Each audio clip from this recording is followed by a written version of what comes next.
شي ځکه چې دا د الله تبارک وتعالی رسی ده. واعتصموا بحبل الله جميعا. اللہ تعالیٰ فرمائی اے مسلمانانو او اے کافرانو تاسو ټول د الله تعالی رسی کلکه ونیسئ، یعنی قرآن مجید باندې ایمان راوړئ او په دې باندې عمل هغه شروع کړئ. قرآن مجید داسې یو عظیم کتاب دی چې نبی کریم صلی الله علیه وسلم کله د دنیا نه رخصتېدو نو نبی کریم صلی الله علیه وسلم فرمایلی یو کاغذ راوړئ زه به تاسو د هغې باندې څه لیکل کومه. صحابه کرامو کاغذ راوړو، حضرت عمر رضی الله تعالی عنه منع کړ چې هېڅ کاغذ راوړلو ته ضرورت نشته.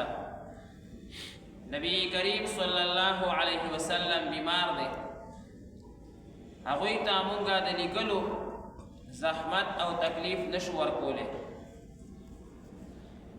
نبی علیہ الصلوۃ والسلام چې مونږه ته کوم کتاب پریښی دی قرآن مجید، په هغې کې هر هدایت او هر څیز هغه پوره دی او د هغې وخت کامله شوې ده.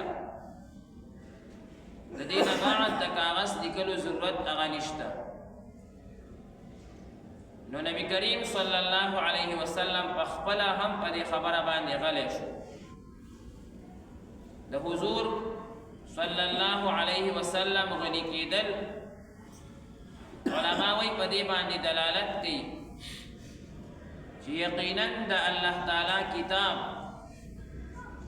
قرآن مجید په دې کې نبی علیہ السلام هغه پوهېدو چې هر څه ذکر شوي دي، نو لہذا د نورو کاغذونو لیکلو ضرورت هغه نشته.